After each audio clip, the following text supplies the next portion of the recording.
हिंद दोस्तों, जैसा कि सभी को पता है कि उत्तर प्रदेश पुलिस भर्ती बोर्ड ने विज्ञप्ति जारी की है होमगार्ड की, जिसमें कुल 41,425 पदों की रिक्त पद निकले हैं। और सभी को इसमें क्या क्या पढ़ना है, क्या सिलेबस में आएगा और क्या योग्यता होनी चाहिए, इस सभी के बारे में हम इस पीडीएफ के माध्यम से देखने वाले हैं। तो बने रहिए वीडियो के लास्ट तक में। चलिए शुरू करते हैं वीडियो को। लोग पूछते हैं कि होमगार्ड की ड्यूटी में कितना रुपया मिलता है, कितना भत्ता मिलता है। देखिए, होमगार्ड पहला 1.1 पैरा है।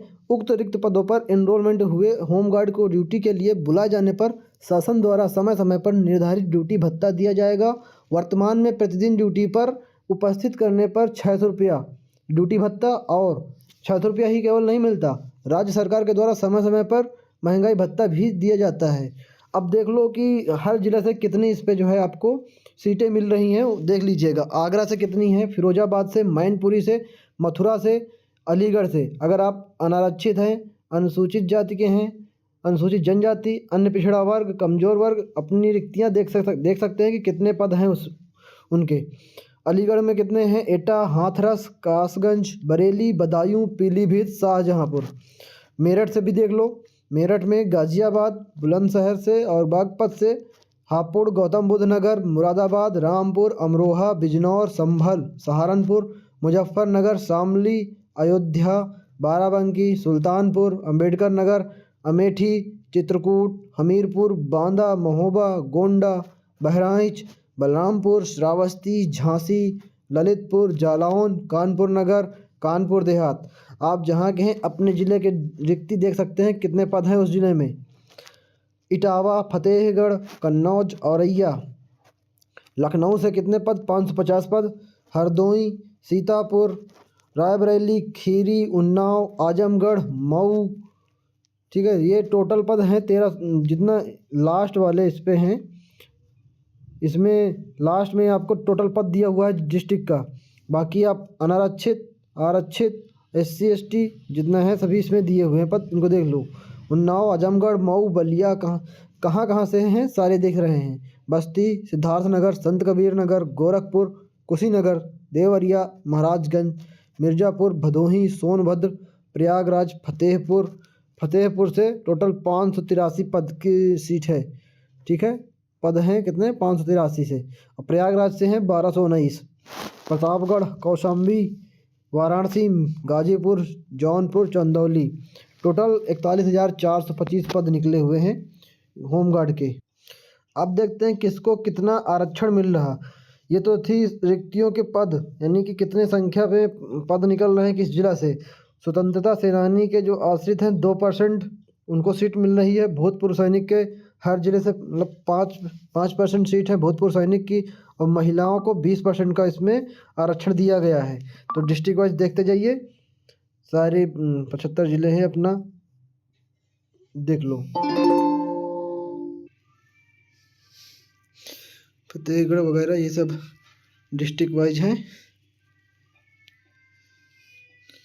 अब देखते हैं हम जो प्रमाण पत्र होना चाहिए, मूल निवास प्रमाण पत्र, उसके अतिरिक्त जनपद का डोमिसाइल प्रमाण पत्र भी मान्य होगा। ये चीज़ आप ध्यान रखिएगा। कौन कौन सी डेट आपको ध्यान रखना है। देखिए, आवेदन शुरू हो गया है कल से, यानी 18 तारीख से, और इसकी अंतिम तिथि है 17 दिसंबर। कितना है, 17 दिसंबर। और इसमें जो फीस है, फीस जमा करोगे 18 तारीख से भरना है उसी दिन से, और 17 तारीख की लास्ट डेट है उस दिन तक। संशोधन शुल्क के समायोजन की तिथि है 18 तारीख से 20 तारीख तक। 18 नवंबर से 20 दिसंबर तक ये है समायोजन की तिथि। फार्म भरने से पहले सभी को 1 टाइम रजिस्ट्रेशन कराना आवश्यक है। ठीक है, और इसका जो आवेदन शुल्क है वो कितना है। देखिए, सामान्य का या EWS का या फिर अन्य पिछड़ा वर्ग का 400 रुपया है।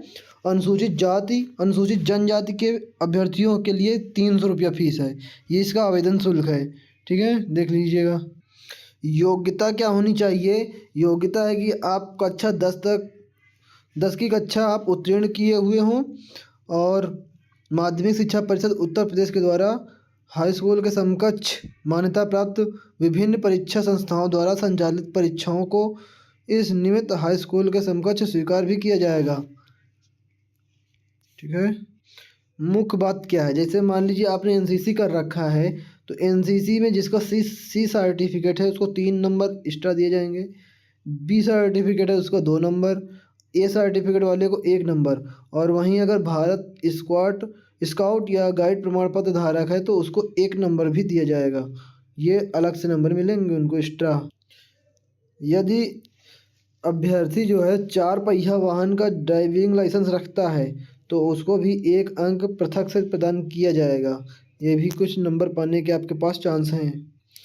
आयु कितनी होनी चाहिए, ये देखिएगा आपकी आयु कितनी होनी चाहिए। आप 1 जुलाई 2025 को कम से कम 18 वर्ष या फिर 30 वर्ष पूरी होनी चाहिए आपकी आयु। मतलब 1/7/1995 से पहले का जन्म न लिया हुआ ना हो और 1/7/2007 के बाद का जन्म लिया हुआ ना हो, यानी इन 2 डेट के बीच ही आपकी डेट ऑफ बर्थ होनी चाहिए। ये चीज़ भी आप ध्यान रखना। आयु के छूट के आधार पर कितनी एज होनी चाहिए। सामान्य की देख लीजिए कि 1/7/1995 से 2007 तक होनी चाहिए जन्म तिथि।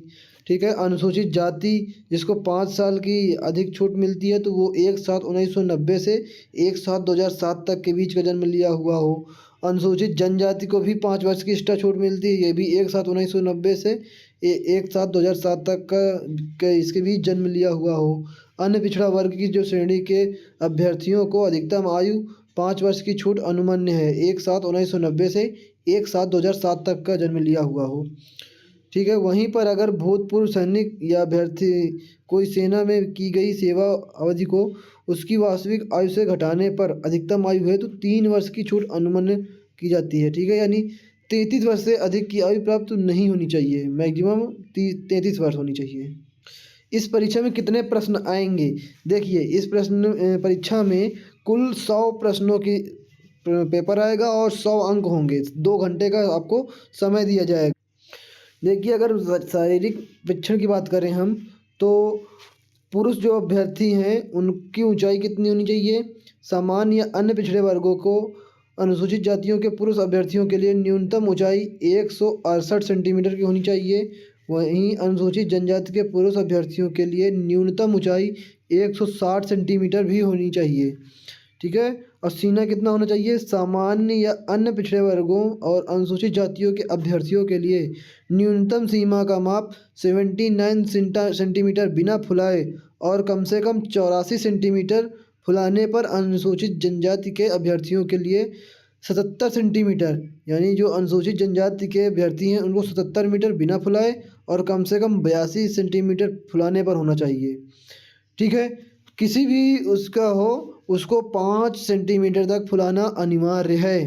वहीं अगर महिला अभ्यर्थियों की बात करें तो महिला अभ्यर्थी न्यूनतम क्या शारीरिक मानक रखती हैं, उनकी ऊंचाई कितना होना चाहिए। सामान्य या अन्य पिछड़े वर्ग की महिलाएं हैं या अनुसूचित जातियों की भी महिलाएं हैं तो उनके लिए ऊंचाई 152 सेंटीमीटर होनी चाहिए। वहीं अनुसूचित जनजाति की महिला अभ्यर्थियों के लिए न्यूनतम ऊंचाई 147 सेंटीमीटर होनी चाहिए। वजन कितना होना चाहिए महिलाओं का, न्यूनतम 40 केजी वजन होना ही चाहिए। ठीक है। देखिए दौड़ कितनी होगी। दौड़ आप लोगों की होगी, अगर पुरुष अभ्यर्थी है तो 28 मिनट में उसको 5 किलोमीटर की दौड़ना है। अगर महिला अभ्यर्थी है तो 16 मिनट में उसको 2.5 किलोमीटर दौड़ना है। ज़्यादा नहीं है, जो पुराना पुलिस में रेस थी वही रेस यहाँ पर भी है। अब बात रही जाति प्रमाण पत्र कब से कब तक का होना चाहिए। देखिए यदि अगर वह अनुसूचित जाति या अनुसूचित जनजाति का है तो उसका किसी भी तिथि को प्रमाण पत्र बना हो और आवेदन की अंतिम तिथि तक का प्रमाण पत्र होना चाहिए तो उसका प्रमाण पत्र मान्य होगा। वहीं पर अगर अन्य पिछड़ा वर्ग का है या ईडब्ल्यूएस का है तो उसका 1 अप्रैल के बाद का बना होना चाहिए और जब तक फार्म की अंतिम तिथि है उसके बीच यानी 1 अप्रैल के बाद का बना हुआ प्रमाण पत्र होना चाहिए, यही 2025 का। ठीक है। बहुत पुराना नहीं लगेगा।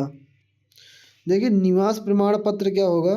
निवास प्रमाण पत्र भी कभी कभी बना हो लेकिन आवेदन की अंतिम तिथि के बीच बना होना चाहिए, ये होना ही चाहिए। एक चीज़ का विशेष ध्यान रखिए, जब भी आप फार्म भरवाए जाएँ तो साफ़ सुथरे कपड़े पहन के जाएँ क्योंकि आपकी लाइव फ़ोटो ही ली जाएगी। ठीक है। जो आपकी फ़ोटो ली जाएगी प्रेजेंट टाइम में फार्म भरवाते समय पर, वही फ़ोटो आप आगे भी रखेंगे, लेकिन अभ्यर्थी ध्यान रखेंगे टोपी पहनकर फ़ोटो को अपलोड करेगा तो वो स्वीकार नहीं किया जाएगा। यानी कि आपको सर से टोपी हटा करके ही फ़ोटो अपलोड करनी है। कोई भी सर में टोपी लगा करके, मास्क पहन करके या आभूषण इत्यादि से ढका हुआ चेहरा उसका नहीं होना चाहिए। सिग्नेचर हस्ताक्षर अपलोड करते समय ध्यान रखिएगा फाइल का साइज़ कितना होना चाहिए, 30 KB से 50 KB के बीच का होना चाहिए। ये चीज़ आप ध्यान रखिएगा।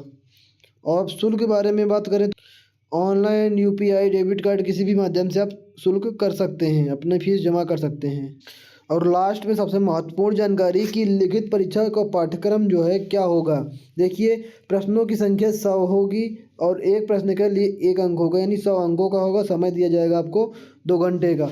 आपको कौन कौन से सब्जेक्ट पढ़ने हैं सामान्य ज्ञान में, वो आप इस पे देख सकते हो। सामान्य ज्ञान, सामान्य विज्ञान, इतिहास, संविधान, अर्थव्यवस्था, संस्कृति, भारतीय कृषि, वाणिज्य व्यापार, जनसंख्या, पर्यावरण, भूगोल, प्राकृतिक संसाधन, शिक्षा, संस्कृति, ये सारी चीज़ें आपको बहुत अच्छे से पढ़नी है। त्यौहार वगैरह, खेल, पुरस्कार, उपलब्धियाँ, राजस्व, पुलिस व सामान्य प्रशासनिक व्यवस्था, मानवाधिकार, आंतरिक सुरक्षा तथा आतंकवाद, भारत और उसके पड़ोसी देशों के बीच संबंध, राष्ट्रीय तथा अंतर्राष्ट्रीय महत्व के सामयिक विषय, राष्ट्रीय तथा अंतर्राष्ट्रीय संगठन, पुरस्कार और सम्मान, देश, राजधानी, मुद्राएं, महत्वपूर्ण दिवस क्या होंगे, वो सारी चीज़ें आपको पढ़नी है। अनुसंधान खोज, ये बहुत ही आपको अच्छे से तैयार कर लेना है। पूरा सामान जितने भी सब्जेक्ट में दिए रखे हैं ना, ये सारी चीज़ें इसी के भीतर आपको पूछा जाएगा। शारीरिक मानक क्या है आपका, एक बार इस डाटा को देख लीजिए, कुछ ऐसा ही रहेगा। ऊंचाई होनी चाहिए, अगर सामान्य अनुसूचित जाति या अन्य पिछड़ा वर्ग का है तो 168 सेंटीमीटर, या अनुसूचित जनजाति का है तो 160 सेंटीमीटर। सीना बिना फुलाए कितना होना चाहिए, न्यूनतम 79 सेंटीमीटर, और अनुसूचित जनजाति का 77। सीना फुलाने पर सामान्य वर्ग का है या अनुसूचित जाति का है या OBC का है तो 84 सेंटीमीटर फुलाने पर होना चाहिए। वहीं अनुसूचित जनजाति का, ST का 82 सेंटीमीटर। महिला अभ्यर्थी का वजन और ऊंचाई होनी चाहिए 152 सेंटीमीटर, और अनुसूचित जाति की महिला है तो उसको 147 सेंटीमीटर। वजन कितना होना चाहिए, न्यूनतम 40 किलोग्राम, और अगर वहीं ST महिला है तो उसका भी 40 ग्राम ही होना चाहिए। ठीक है, इस वीडियो में इतना ही। मिलेंगे नेक्स्ट वीडियो में, तब तक के लिए जय हिंद। बने रहिए और अच्छे से तैयारी करिए। धन्यवाद।